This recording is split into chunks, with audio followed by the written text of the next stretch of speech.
Hola, buenos días.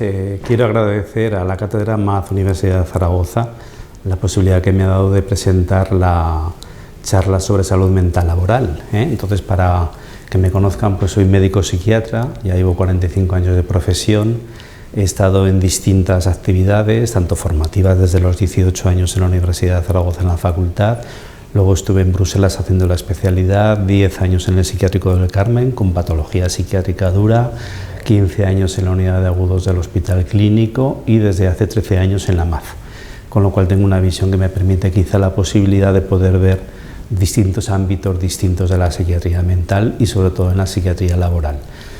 Trabajo en MAZ, entonces ustedes se preguntarán ¿qué hace un psiquiatra en MAZ? Pues yo en mi trabajo diario me dedico, como verán en la diapositiva, pues trabajo con patologías psiquiátricas de pacientes hospitalizados, muchos de ellos con patologías severas y de larga duración, el seguimiento y el tratamiento de dichas patologías.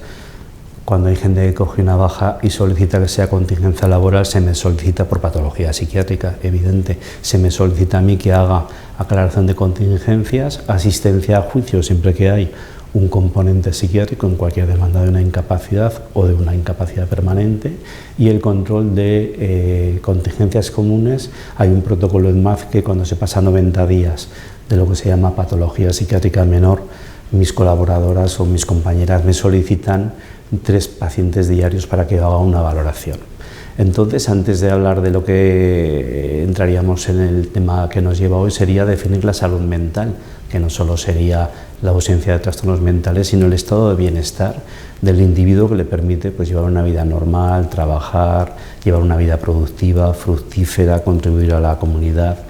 ¿Qué sería la ausencia de ese salud mental? Pues el trastorno mental, que sería precisamente lo contrario, es una alteración de procesos psicológicos básicos: la emoción, la motivación, la cognición, la conciencia, la percepción, las sensaciones, es decir, cualquier dificultad de adaptación al entorno cultural y social que le crea malestar subjetivo a la persona que lo padece.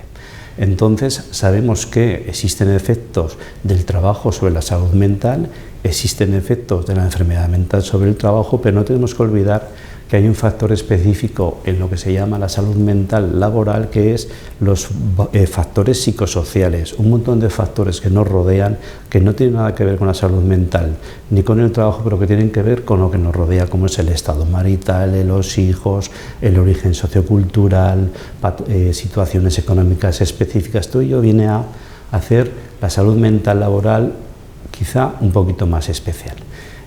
Tenemos que pensar que tener un empleo, en principio, protege de la salud mental de las personas, pero también hay que ver cómo puede agravar los problemas de salud mental.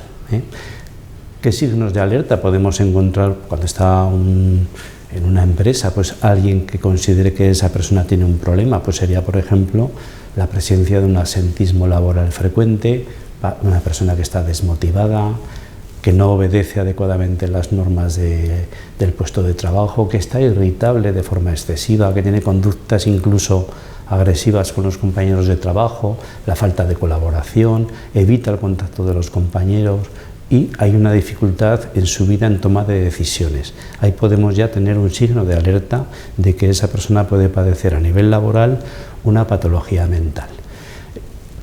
Al hablar de lo que son enfermedades profesionales, tenemos que diferenciar patología mental, enfermedades profesionales, contingencias comunes. La única que está declarada como enfermedad mental por patología laboral y que se considere profesional es el estrés postraumático, o también aquellas enfermedades mentales cuyo único vínculo de descompensación sea puntualmente el trabajo. Entonces tenemos que el estrés postraumático es el único trastorno mental definido como enfermedad profesional, que suele estar bastante infradiagnosticado, que no suele recibir tratamiento específico, pues la persona lo que busca es pues, síntomas inespecíficos de malestar y una tendencia a una conducta traumática y estímulos de conductas evitativas, que es lo que precisamente tenemos que trabajar. Una persona que tiene un accidente de coche, aunque su trabajo no sea conducir un coche, tiene que volver a conducir porque no solamente le limita su vida laboral, que a lo mejor vive en un pueblo y tiene que trabajar en la ciudad, sino es que le va a limitar en el día a día y le va a hacer la vida más difícil, tanto familiar, social o relacional. Y luego muchas veces el enfoque asistencial se limita solamente a la sintomatología, en este caso a la ansiedad, olvidándose un poquito de todo lo que envuelve a la persona y de todo lo que le supone, pues qué tipo de trabajo tiene, qué tipo de máquina le ha generado el problema, qué tipo de accidente ha tenido y qué tipo de vida tiene que volver a llevar. Todo eso lo tenemos que saber, ¿eh? Otras patologías que se han intentado o que se están intentando introducir como patología profesional de momento, pues es un poquito más difícil. Tenemos el acoso laboral o acoso psicológico o mobbing, ¿eh? Hay que diferenciar mobbing del falso mobbing. Tener en cuenta, y eso se lo recomiendo a mis compañeros médicos, que el término mobbing no es un término médico, es un término judicial. Nosotros cuando vemos a alguien que nos dice me hace acoso un compañero, tenemos la visión y el punto de vista de la persona, pero no podemos dar por hecho que eso es cierto. ¿Por qué? Porque no tenemos la visión del compañero. Entonces lo único que podemos decir, el paciente refiere que sufre acoso por parte de un compañero y nos limitaremos como médicos a valorar los efectos secundarios que esto le genera. Ya serán los servicios de prevención de riesgos laborales o los servicios de investigación, tanto judicial como de inspección de trabajo, los que se van a poner en marcha para detectar si eso es verdad o no. Y luego tenemos que diferenciar lo que es un verdadero acoso del acoso que no lo es, que existe, es decir, no confundamos un conflicto cotidiano del día a día en el trabajo a las tensiones y convivencias que sería lo normal, forzado en estados restringidos, con lo que es un acoso laboral. Y luego el falso mobbing, que es cada día más frecuente. Se utiliza muchas veces el mobbing como situación que realmente luego no es posible o no es posible de demostrarlo. Dicen habitualmente que el mobbing va de arriba a abajo, pero no olvidemos que también existe el mobbing de abajo, de la gente de abajo, hacia los superiores, con lo cual es una situación compleja. Luego tenemos también el síndrome de burnout, y ahora está muy de moda, que el concepto lo introdujo Freudenberger, y luego Maslow habla que es pues, el agotamiento emocional, sobre todo de la gente que está implicada en atención y ayuda a las personas. Actualmente en España no se ha incluido todavía, está en estudio porque me imagino que será muy problemático decir que pueda ser considerado patología profesional por la gran cantidad de profesionales que van a poder utilizar el término de burnout para coger bajas laborales profesionales. Por eso yo creo que esto está en estudio y habrá que delimitar muy claramente en qué consiste, qué síntomas tiene y qué repercusiones va a tener, aunque realmente existe, pero de momento no está incluido como enfermedad profesional. Cuando hablamos de una baja, ¿qué sería? Pues la persona que le impide desempeñar su actividad laboral, tanto por tema profesional como por accidente, como por contingencia común. Es decir, que esto existe, pero atención, cuando hablamos de una baja, pensamos que el paciente está solo con su médico de cabecera. Y si vemos en la gráfica que os presento, imaginaros el montón de gente que está en torno al trabajador. Está por de pronto la empresa que le interesa que el trabajador vuelva porque supone un problema importante para ella. Está la seguridad social, están las mutuas que controlamos las bajas, está el médico de atención primaria que la emite la baja y emite la alta, está el INS. Y cuando hay un conflicto están las gestorías, los graduados sociales, los sindicatos, las reclamaciones, los abogados, los pleitos. Es decir, una baja es mucho más compleja que una persona que un médico le da la baja y le da la alta, porque todo esto le envuelve a lo largo del proceso. Entonces, ¿qué ocurre con la baja? Pues que es una gestión complicada porque requiere una buena valoración médica, tiene connotaciones sociales, laborales, sobre todo connotaciones económicas, requiere de un seguimiento clínico continuo y a veces resolver conflictos éticos. Por ejemplo, pues no sé, decir, tengo la baja, se la voy a dar que estoy mejor, me dice el médico, pero es que tengo un juicio dentro de 3 meses, pues ahí estamos ante una situación ética a la cual los médicos estamos continuamente enfrentados y resolverlo de la mejor manera ética posible, sabiendo que una baja es una ayuda económica, que la pagamos todos, que es un servicio público y que solamente se tiene que dar porque haya verdaderamente una patología psiquiátrica que lo justifique, no otros tiempos como los tiempos judiciales que no tienen nada que ver con los tiempos médicos. Entramos en el proceso de valoración. ¿Qué tenemos que hacer? Pues una cosa es qué capacidades tiene el trabajador y otra es qué capacidades tiene que desarrollar en su trabajo. Entonces, eso lo tenemos que saber muy bien. La medicina asistencial, nosotros hacemos medicina más evaluadora, la medicina asistencial es diagnóstico, tratamiento, busca la curación y la mejoría. ¿Qué hacemos los médicos evaluadores? Buscar qué trabajo tiene, saber muy bien en qué consiste su trabajo y qué capacidades tiene y qué capacidades ha perdido. Y ver con esas disfunciones, que pueden ser residuales, si puede o no puede realizar su trabajo habitual. Esa es nuestra función. La derivación al Sistema Nacional de Patología Psiquiátrica Mayor no hay ningún problema para los casos graves, es decir, nadie va a tener dudas de cuándo mandar pues, a un servicio público de salud o justificar una baja en una depresión mayor grave, en un suicidio, en un riesgo real para la persona, trastorno psicótico, grave trastorno de la personalidad, graves alteraciones crónicas reagudizadas. Sí que sería conveniente una buena relación o una buena comunicación entre los médicos de empresa, especialistas externos, privados, públicos, cosa que no existe desgraciadamente, pero eso nos facilitaría mucho el trabajo. Con las patologías psiquiátricas graves no existe ningún problema. El problema surge luego lo veremos, con las patologías psiquiátricas menores. Daros cuenta que la patología psiquiátrica menor da un elevado porcentaje de bajas. Es una de las terceras causas más frecuentes de absentismo laboral por incapacidad transitoria, junto con las dolencias osteomusculares y las infecciones, y que un 35% de las solicitudes de incapacidad permanente lo son como consecuencia de patología psiquiátrica. Patologías psiquiátricas menores, os pongo en el gráfico lo que se considera en la CIE-10, pues el estrés, la ansiedad, la depresión menor o distimia, la neurastenia, neurosis de compensación, trastornos adaptativos, trastornos somatomorfos. Eso consideramos patología psiquiátrica menor. Habitualmente la patología psiquiátrica menor sería de las 16 causas más frecuentes de baja laboral. En general, el inicio sería, una sería la 12 y otra sería, o sea, la 10 y otra sería la 12. ¿Qué ocurre? Una cosa es lo que se nos dice y otra cosa es la realidad. El INS da unos tiempos medios de baja laboral habitual. Esos tiempos se multiplican en patología psiquiátrica menor. Fijaros cómo en el puesto de trastorno de ansiedad se multiplica por 3, es decir, superan en más del 50% a las duraciones óptimas. ¿Por qué? Pues porque un paciente expresa un malestar psíquico, ese paciente enseguida el médico de cabecera le da la baja, le pone tratamiento, lo deriva a salud mental, lista de espera de 4 o 5 meses, lo ve el psiquiatra, ajusta el tratamiento, le da cita de revisión para 3 meses, ya nos hemos ido a casi un año.